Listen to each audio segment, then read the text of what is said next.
इस वीडियो में हम बात करने वाले हैं परचेज के बिल पे डिस्काउंट के बारे में। डिस्काउंट क्या होता है? जब भी बिल की राशि में कोई भी कमी की जाती है, कोई भी छूट दी जाती है तो उसको हम डिस्काउंट कहते हैं। डिस्काउंट दो तरह से होता है, एक तो होता है अपना टोटल बिल पे डिस्काउंट और एक होता है अपना एक आइटम वाइज डिस्काउंट। तो आज हम टोटल बिल पे डिस्काउंट के बारे में बात करने वाले हैं। तो उसके लिए सबसे पहले हम आ जाते हैं यहाँ पे अकाउंटिंग वाउचर्स में। अकाउंटिंग वाउचर्स पे आके हम एंटर की प्रेस करते हैं। अब हमें परचेज के बिल पे डिस्काउंट लगाना है, तो सबसे पहले हम यहाँ पे इनवॉइस नंबर डाल देंगे। उसके बाद एंटर करके यहाँ पे हम डेट डाल देंगे। उसके बाद हम यहाँ पे पार्टी अकाउंट नेम, यहाँ पे हम केस सेलेक्ट कर लेंगे। उसके बाद एंटर करके इस विंडो को हम एक्सेप्ट कर लेते हैं। उसके बाद यहाँ पे हम परचेज लेजर को सेलेक्ट कर लेते हैं। उसके बाद हमने क्या क्या आइटम परचेज किए उन आइटम्स की लिस्ट हम यहाँ पे बना देंगे। जैसे ही हम स्पेस की प्रेस करते हैं तो हमारे पास जितने भी स्टॉक आइटम्स बने हुए वो सब यहाँ पे शो हो जाएंगे। अब हमें यहाँ पे हेडफोन को सेलेक्ट करना है, तो हेडफोन पे हम आके एंटर की प्रेस करते हैं। अब हम यहाँ पे 10 हेडफोन परचेज कर रहे हैं, तो यहाँ पे क्वांटिटी में हम 10 डाल देंगे। रेट हमने डाल दी एक हेडफोन की 500 रुपए। एंटर की प्रेस करते हैं तो हेडफोन टोटल यहाँ पे हमारे 5000 रुपए के हो चुके हैं। उसके बाद एंटर की प्रेस करके हम अगली लाइन में आ जाते हैं।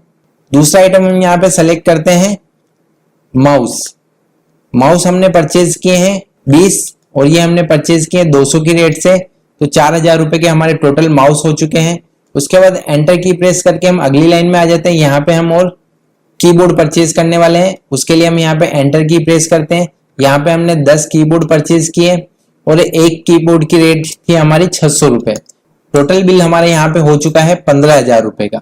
और भी कोई हम आइटम ऐड करना चाहते हैं तो एंटर की प्रेस करके यहाँ से हम आइटम ऐड कर लेंगे। अगर हम कोई भी आइटम ऐड नहीं करना चाहते हैं तो एंटर की प्रेस करके हम नेक्स्ट लाइन पे आ जाएंगे।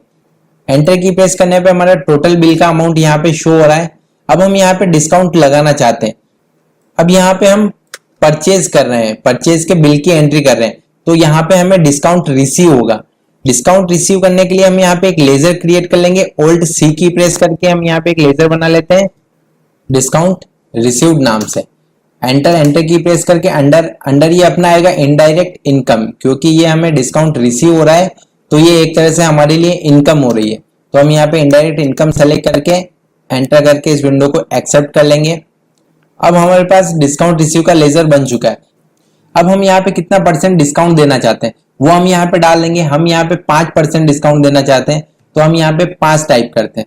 उसके बाद हम जैसे एंटर की प्रेस करते हैं तो ये डिस्काउंट कैलकुलेट कर लेता है 750 रुपए। 15000 का 5% होगा अपना 750 रुपए। अब हम यहाँ पे टोटल अमाउंट देखते हैं, तो टोटल अमाउंट हमें शो हो रहा है 15750 रुपए। जबकि हमारा बिल था 15000 रुपए का, उस पर 750 रुपए हमें डिस्काउंट मिलना चाहिए। तो डिस्काउंट का मतलब होता है कि ये हमारे टोटल अमाउंट में से लेस होगा, जबकि ये हमारे टोटल अमाउंट में ऐड हो चुका है। तो ये हमारी एंट्री गलत है। तो यहाँ पे हमें ये ध्यान रखना है, जब भी हम यहाँ पे परसेंटेज देते हैं तो हमें यहाँ पे माइनस के साथ वहां पे 5% लिखना है। उसके बाद यहाँ पे हमें इस तरह से शो करेगा ये -750 रुपए। और हम टोटल बिल देखते हैं, वहां पे भी हमें ये अमाउंट लेस होके शो हो जाएगा 14250 रुपए। तो इस तरह से हम परचेज के बिल पे डिस्काउंट रिसीव कर सकते हैं। अब हम इस बिल को प्रिंट करना चाहते हैं, तो उसके लिए हम Alt+P की प्रेस करेंगे। उसके बाद हम यहाँ पे एंटर की प्रेस करेंगे। एंटर की प्रेस करने पे हमारे सामने यह बिल शो हो चुका है और हमारा जो डिस्काउंट था वो भी हमें यहाँ पे बिल में शो हो रहा है। यहाँ पे लिखा हुआ है लेस डिस्काउंट रिसीव -5% 750 रुपए। और जब हम बिल का टोटल अमाउंट देखते हैं तो यहाँ पे हमें नीचे की तरफ टोटल बिल अमाउंट शो हो जाएगा।